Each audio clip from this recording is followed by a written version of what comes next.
लेक लाडकी योजनेअंतर्गत 1,13,000 लाभार्थींना थेट लाभ देण्यात आला आहे। 2025-26 साठी या योजनेच्या करता 50,55,00,000 रुपयाचा नियतव्यय प्रस्तावित आहे। मुलींच्या व्यावसायिक शिक्षणाला प्रोत्साहन देण्यासाठी शिक्षण शुल्क व परीक्षा शुल्काची 100% प्रतिपूर्ती करण्यात येत आहे। मान्यता प्राप्त उच्च आणि व्यावसायिक अभ्यासक्रमाचे केंद्रीभूत प्रवेश प्रक्रियेद्वारे प्रवेश घेणाऱ्या आणि ज्यांचे कुटुंबाचे वार्षिक उत्पन्न 8 लाख रुपयापेक्षा कमी आहे अशा विद्यार्थिनींना हा लाभ देण्यात येतो। मुख्यमंत्री माझी लाडकी बहीण योजनेअंतर्गत 2,53,00,000 लाभार्थी महिलांना जुलै 2024 पासून आर्थिक लाभ देण्यात येत आहे। त्यासाठी आतापर्यंत 33,232 कोटी रुपये खर्च झालेला आहे।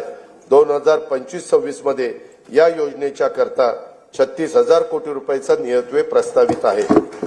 दीनदयाळ अंत्योदय योजना राष्ट्रीय ग्रामीण उपजीविका अभियानाअंतर्गत सुमारे 22 लाख महिलांना लखपती दीदी होण्याचा मान मिळाला आहे। सन 2025-26 मध्ये आणखी 24 लाख महिलांना लखपती करण्याचं शासनाचं उद्दिष्ट आहे।